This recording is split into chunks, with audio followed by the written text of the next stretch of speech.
490-მა კაცმა მხარი დაუჭირა ამ რეზოლუციას, რომელმაც წყალს გაგვატანა. და იმედი ეუბნება, რომ არა კაცო, ესო წინამდეგები იყვნენ და ფაქტიურად ესე გააშუქეს, რომ ეხლა ვინც იმედს უყურებს, იმისთვის ეს რეზოლუცია არაფერს არ წარმოადგენს. რატო? ეხლა მამამ თქვა და ეხლა მამამ რო თქვა, ესე იგი არ ვარგა ეს რეზოლუცია. აბსურდების თეატრში ვართ რა. ესე წვიმა ზემოდან კი არ მოდის საქართველოში, ქვემოდან ადის ზემოთ და რიონი რაჭაში მიდის კაცო.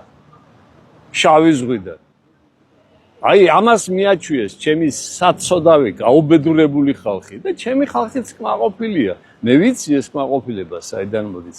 აი იმ ნაწილებიდან, რომელიც ჯერ კიდე შემორჩენილია საბჭოთა კავშირი, კარგი იყო თურმე. შესანიშნავი იყო კაცო. ნაყინი ღირდა თურმე 20 კაპიკი და ამიტომ ყოფილა საბჭოთა კავშირი კარგი.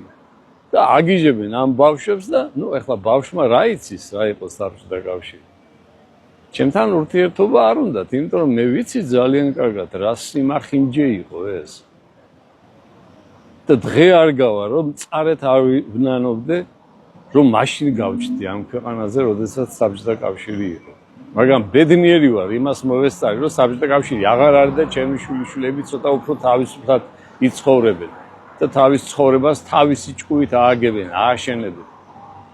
მაგრამ საზოგადოების ის ნაწილი, რომელიც მიჯაჭვულია ერთ იდიოტების ტელევიზიას, იმათ გაუჭირდება ძალიან გამოვიდნენ ამ მდგომარეობიდან. ძალიან გაუჭირდებათ. მე ვიცი იდეოლოგია რა არის.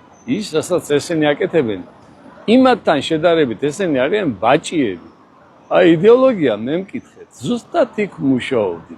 და ყველა ნიუანსი აბსოლუტურად ყველა ნიუანსი ვიცი ზეპირად საიდან რა სიო უბერავს ან როგორ უნდა დაუბერო რა სიო რომ ადამიანის ტვინი გამორეცხო აი ზუსტად ტვინის გამორეცხვის თანამედროვე ბარბაროსული ტექნოლოგიები შემოიტანეს ამათმა ეხლა ჩემმა ხალხმა უნდა ივაშკაცოს დაუყიდეს დაუფიქრდეს მაინც კაცო შეადაროს ერთმანეთს რა იყო 13 წლის წინ და შეადაროს დღევანდელ მდგომარეობას თუ ამის უნარია მაგრამ ძალიან ბევრს შედარების უნარი არ აქვს ამიტომ არის ჩემი ხალხი პოლიტიკურად უკიდურესად მოწყვლადი როგორ არ მიყვარს ამ სიტყვის გამეორება მაგრამ ხშირად მიწევს მისი თქმა ადამიანები რომლებმაც დაკარგეს საკუთარი მეს შეგრძნება და არიან დამოკიდებული ბიძინა რა სიტყვის